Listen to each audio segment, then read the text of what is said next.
Magdadala ito ng maraming pera, magdadala ito ng maraming blessing, sunod-sunod na swerte na darating sa buhay ninyo matapos nyo po itong gawin mga boss.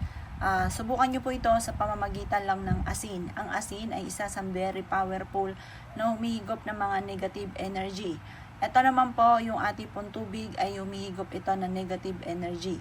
Magdudulot ito ng swerte at tagumpay sa buhay.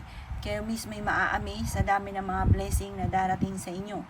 Mismo ang swerte ang lalapit sa inyo matapos nyo po itong gawin. Kung hindi nyo pa ito nagagawa, huwag ka na mag-anilangan pa, gawin nyo na po ito at panawagan po ito para kaagad nyo makamtan kung ano man yung ninanais po ninyo.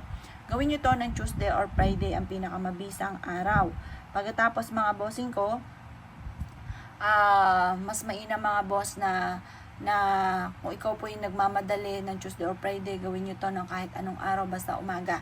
Alas 7 ng umaga nyo siya gagawin. Basta laging alas 7 at nakatapat ka sa liwanag ng sinag ng araw sa umaga. At pagkatapos, kayo ay maglalagay ng asin. Ganyan lang ang inyo pong gagawin. Maraming pera ang darating sa akin at kailanman na hindi na ako mamumblema tungkol sa usapin ng pera. Siksik-liglig at umaapot, maraming pera ang darating sa akin. Basta lagi kang positive kapag ginawa niyo po ito mga bossing ko ha. Laging siksik-liglig at umaapot, maraming pera ang darating. Ganun po ang inyo pong sasabihin. Maraming pera. Yan, hindi na ako mamumblema tungkol sa usapin ng pera. Maraming pera ang darating. Ganyan po mga boss. At pagkatapos mo nyo pong gawin po ito, ibilad nyo ito sa sinag po ng araw na mga bandang alas 7 hanggang alas 8. Makatlipas ang alas 8 ng umaga, ilagay nyo po ito sa ilalim ng inyo pong ilagay nyo po siya sa ilalim ng inyong higaan. Yan po hinahigop ng mga negative energy, nagdudulot ng kamalasan, maraming problema.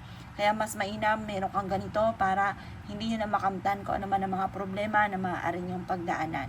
Subuko na po yan. Maswerte po yan mga bossing. Basta yung ating tubig ay wag lang magdudumi. Kapag po ito'y nagdumi, ibuhos nyo lamang po sa lababo.